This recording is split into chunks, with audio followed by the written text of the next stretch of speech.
CBSE संस्कृते सर्वेषां छात्राणाम् अहम् अत्र स्वागतं करोमि। अहमस्ति भवतां मित्रं सखा ओम प्रकाशः। छात्राः, अद्य वयम् अस्माकं रुचिरा इति संस्कृतपाठ्यपुस्तकस्य तृतीयं पाठं पठामः।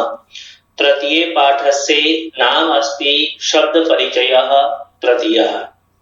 छात्राः, अस्मिन् पाठे वयम् अकारान्त नपुंसकलिङ्ग शब्दानां विषये पठामः। अस्मात् पूर्वं वयं प्रथमे पाठे पुल्लिङ्ग शब्दानां विषये पठितवन्तः। द्वितीये पाठे आकारान्त स्त्रीलिङ्ग शब्दानां विषये वयं पठितवन्तः। जानीमः अकारान्त नपुंसकलिङ्ग शब्दानां रूपाणि कथं चलन्ति। किस प्रकार से अकारांत नपुंसकलिंग शब्दों के रूप चलते हैं, ये अब आप देखिए। जैसे एक शब्द है पत्र, ये नपुंसकलिंग है। आपको ये तो पता ही होगा। प्राय जो निर्जीव वस्तुएं हैं उनके लिए नपुंसकलिंग शब्दों का प्रयोग होता है, परंतु सभी जगह ऐसा नहीं है। पत्रम ये नपुंसकलिंग शब्द है। इसको देखिए, एक पत्ता है तो हम बोलेंगे पत्रम, दो है तो पत्रे, और बहुत सारे हैं तो हम बोलेंगे पत्राणि। इसी प्रकार क्रीडनकम, क्रीडनके, क्रीडनकानि खिलौने। अग्रे भी पश्यन्तु, कंकतम, कंकते, कंकतानि। एवं प्रकारेण नपुंसकलिंग शब्दानां रूपाणि चलन्ति। वयम् अन्येषाम् अपि नपुंसकलिंग शब्दानां रूपाणि जानीमः। पश्यन्तु, फलम, फले, फलानि। पुस्तकम, पुस्तके, पुस्तकानि। यहाँ पर पुस्तके शब्द का क्या अर्थ है बताइए। हाँ, एकदम सही है। पुस्तके अर्थात दो पुस्तकें। पुष्पम, पुष्पे, पुष्पाणि। किम, के, कानि। ये प्रश्नवाचक शब्द है। जैसे किसी एक नपुंसकलिंग चीज के बारे में हमें पूछना है तो बोलेंगे एतत् किम। दो के लिए एते, के, और बहुत के लिए एतानि, कानि। इसी प्रकार तत्, ते, तानि। दूर की वस्तुओं के लिए नपुंसकलिंग में तत्, ते, तानि का प्रयोग करते हैं। जैसे तत् पुस्तकम, ते पुस्तके, तानि पुस्तकानि। छात्राः, नपुंसकलिंग पदानां क्रिया सह कथं प्रयोगं भवति इति वयं पश्यामः। क्रिया के साथ कैसे प्रयोग होता है। जैसे एक वचनम, द्विवचनम, बहुवचनम। फलम पतति, एक फल गिरता है। यहाँ पर पत क्रिया है, धातु है, जिसका मतलब होता है गिरना। एक के वस्तु के साथ हम ती प्रत्यय का प्रयोग करते हैं, दो के साथ तह का, और बहुत सारे के साथ ती का प्रयोग करते हैं। फलम पतति, फले पततः, फलानि पतन्ति। यहाँ पर देखिए, जैसे जैसे शब्द वचन चेंज होता जा रहा है, वैसे वैसे क्रिया का रूप भी चेंज हो रहा है। पुष्पम विकसति, पुष्पे विकसतः, पुष्पाणि विकसन्ति।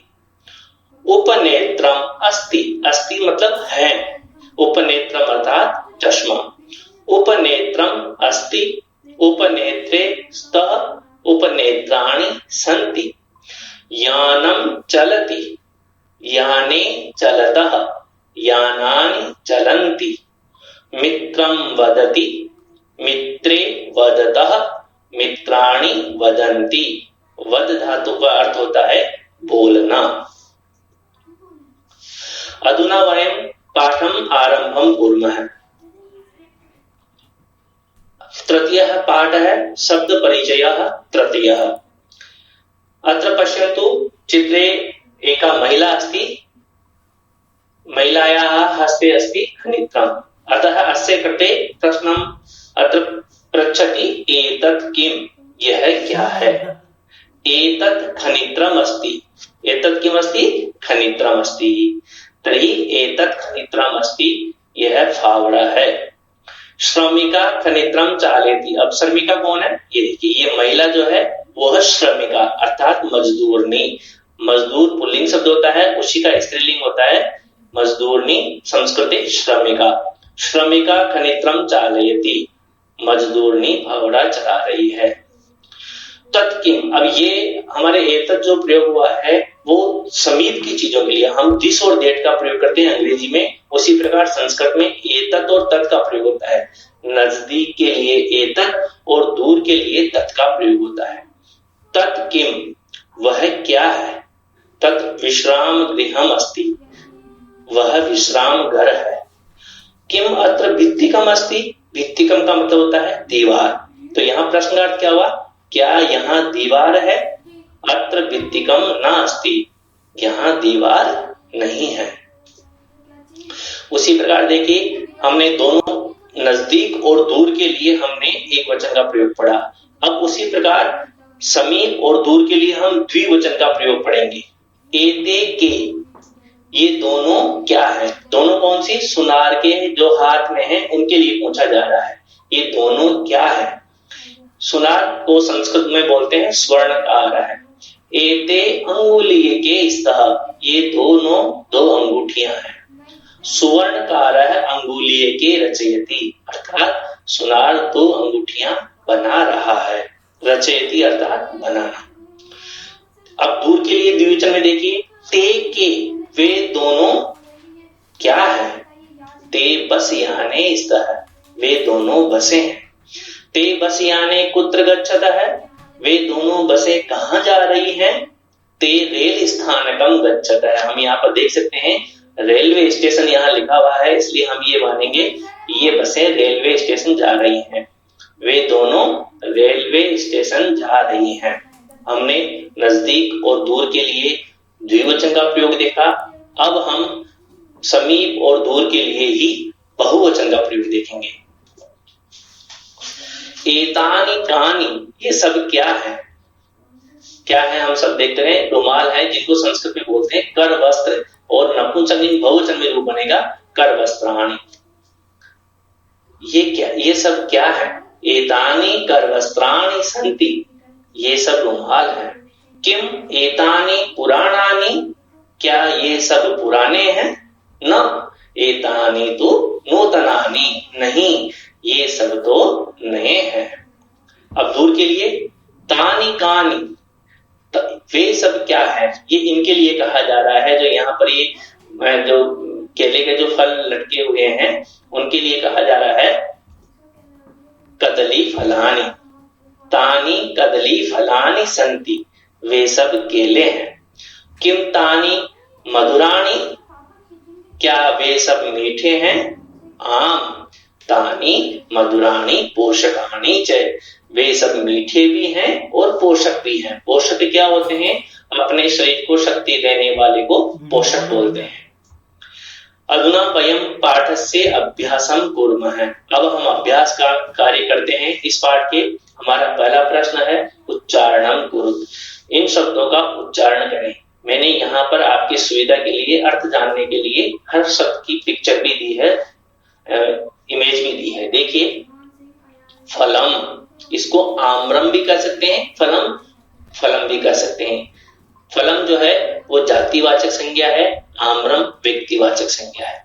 फलम, गृहम, पात्रम, मेरे साथ साथ आप सभी बोलते रहिए। पुष्पम, द्वारम, विमानम, कमलम, पुस्तकम, सूत्रम, छत्रम, भवनम, जलम। एवं प्रकारेण वयम एतेषां सर्वेषां शब्दानां उच्चारणं कृतवन्तः। अग्रे चलामः। द्वितीयः प्रश्नः अस्ति चित्राणि दृष्ट्वा पदानि उच्चारयेत्। यहाँ पर हमें चित्र भी दिए गए हैं, शब्दों के उनके चित्र के नाम भी दिए गए हैं, तो उनको हमें उच्चारण करना है। वदन्तु पर्णम, क्रीडनकम, नारिकेलम, संगणकम, वातायनम, सोपानम, उद्यानम, उपनेत्रम, कंकतम। अधुना वयं तृतीयं प्रश्नं पठामः। अत्र संस्कृत पदानि लिखत। प्रथमं चित्रं कस्य अस्ति? आम्रम, तदनन्तरं पर्णम, विद्युत व्यजनम, करवस्त्रम, सूत्रम, छत्रम। छात्राः, अधुना वयं द्वितीयं प्रश्नस्य क भागं पश्यामः। वर्ण संयोजनम कृत्वा पदम कोष्ठके लिखत। हमने पहले भी पढ़ा था, पहले वाले चैप्टर में भी। इन सारे वर्णों को मिलाने से क्या शब्द बनता है ये हम देखेंगे। प अ र ण अ म वदंतु। आपने पहले पढ़ा है, अभी इसी पाठ में इसके बारे में क्या शब्द बनने वाला है। हाँ बिल्कुल सही, वर्णम। ये सारे वर्णों को मिलाएंगे तो क्या बनेगा, ये भी आपने पढ़ा है। श्रमिका किं चालयति? खनित्रम। तदनन्तरं पुराणानि, पोषकाणि, कंकतम। अधुना अग्रिमः प्रश्नः अस्ति, चित्रं दृष्ट्वा उत्तरं लिखत। यहाँ पर हमारे सामने एक चित्र दिया गया है और उसके आधार पे एक प्रश्न पूछा गया है, हमें उसका उत्तर लिखना है। प्रश्न है, किम पतति? क्या गिर रहा है? ये जो फल गिर रहा है उसके बारे में पूछ रहे हैं। किम पतति? आम्रम पतति। मयूरो किम कुरुतः? मयूरो नृत्यतः। देखिए यहाँ द्विवचन है, द्विवचन होने के कारण जो नृत्य क्रिया है उसके साथ में तह का प्रयोग हमने कर दिया है। मयूरो नृत्यतः। एते के स्तः? एते क्रीडन के स्तः। क्रीडन के अर्थात खिलौने। बालिकाः किम कुर्वन्ति? बालिकाः पठन्ति। अग्रे चलामः। कानि विकसन्ति? पुष्पाणि विकसन्ति अथवा कमलानि विकसन्ति। दोनों में से कोई सा भी लिख सकते हैं। ये पुष्प कमल जैसा लग रहा है तो हमने कमलानि भी लिख दिया, नहीं पुष्पाणि विकसन्ति। पंचमः प्रश्न है, निर्देशानुसारम वाक्यानि रचयत।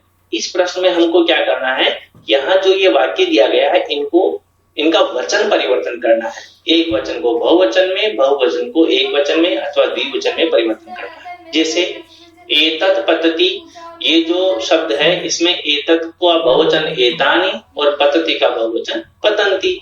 अतः अस्य बहुवचनस्य रूपं भविष्यति एतानि पतन्ति। एते पर्णे स्तः, इसका भी हमें बहुवचन बनाना है तो एते द्विवचन है, एतानि पर्णानि सन्ति। मयूरः नृत्यति, इसका भी बहुवचन बनाना है तो मयूरः पुल्लिंग शब्द है, नपुंसकलिंग शब्द नहीं है। तो हमें पहले पाठ में जैसे हमने शब्दों के रूप चलाना सीखा था उस हिसाब से बनाएंगे तो मयूराः और नृत्यति का बहुवचन हो गया नृत्यन्ति। मयूराः नृत्यन्ति। एतानि यानानि, ये हमें बहुवचन में दिया हुआ है और द्विवचन बनाना है तो एते याने। हमने देखा एतत्, एते, एतानि, तो द्विवचन हमारा हुआ एते। छात्रे लिखतः, इसका बहुवचन बनाएंगे छात्राः लिखन्ति। नारिकेलं पतति, द्विवचने किम रूपं भविष्यति? नारिकेले पततः। उचित पदानि संयोज्य वाक्यानि रचयत। हमें यहाँ पर पहले भाग में कर्ता दिए हुए हैं, कर्ता पद, दूसरे भाग में क्रियापद दिए हुए हैं। हमें अर्थ के अकॉर्डिंग और कर्ता के वचन के अकॉर्डिंग हमको इनको मैच करना है। कोकिले, ये द्विवचन है स्त्रीलिंग का, तो द्विवचन की क्रिया कोकिल, दोनों कोयल क्या करती हैं? कोकिले कूजतः। पवनः, पवन मतलब हवा, पवनः चिंतयतु किम भविष्यति? पवन क्या करती है? वहती, बहती है, पवनः वहति। पुष्पम विकसति। खगः उत्पतति। मयूराः नृत्यन्ति। सिंहाः गर्जन्ति। एवं प्रकारेण छात्राः अस्माकं